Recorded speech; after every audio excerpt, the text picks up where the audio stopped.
Hi, എൻ്റെ പേര് Saranya, consultant psychologist ആണ്.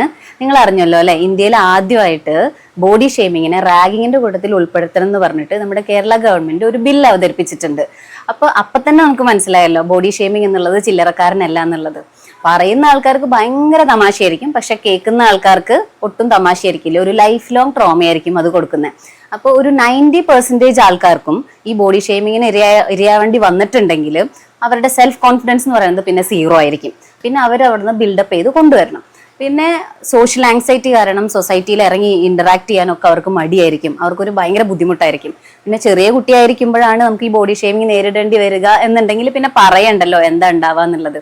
ഈവൺ ഒരു സെൽഫ് ഹാം അല്ലെങ്കിൽ സൂയിസൈഡ് അങ്ങനെ ഒരു ഇതിലോട്ട് വരെ ബോഡി ഷേമിങ് നമ്മളെ കൊണ്ട് എത്തിക്കും. അപ്പം നമ്മുടെ ബോഡീനെ കുറിച്ച് അല്ലെങ്കിൽ നമ്മുടെ ബ്യൂട്ടീനെ കുറിച്ച്, നമ്മുടെ സൈസിനെ കുറിച്ച്, കളറിനെ കുറിച്ചിട്ടൊക്കെ ഈ ബോഡി ഷേമിങ് അനുഭവിക്കുന്ന ഒത്തിരി പേര് നമ്മുടെ കൂട്ടത്തിൽ തന്നെ ഉണ്ടാവും. അപ്പൊ നമ്മൾ കാരണം മറ്റുള്ളവരുടെ മനസ്സ് വേദനിക്കുന്നുണ്ടോ എന്നുള്ളത് നമ്മളൊന്ന് സെൽഫ് അനലൈസ് ചെയ്യുന്നത് നല്ലതായിരിക്കും. പിന്നെ വേറൊരു കാര്യം കൂടി ഉണ്ട് കേട്ടോ, മറ്റുള്ളവരുടെ ബോഡീനെ കുറിച്ചിട്ട് പറയുന്നത് മാത്രമല്ല ഇതിൽ പെടുന്നത്. നമ്മൾ നമ്മുടെ ബോഡീനെ കുറിച്ചിട്ട് നെഗറ്റീവായിട്ട് പറയുന്നതും ബോഡി ഷേമിങ്ങിന്റെ ഭാഗമാണ്. കാരണം നമ്മുടെ മനസ്സ് എന്താണോ പറയുന്നത് അതാണ് നമ്മുടെ ബോഡി കേൾക്കുന്നത് അല്ലേ. നിങ്ങളുടെ ബോഡിയും ഒരു കൈൻഡ്നെസ് ഡിസേർവ് ചെയ്യുന്നുണ്ട്.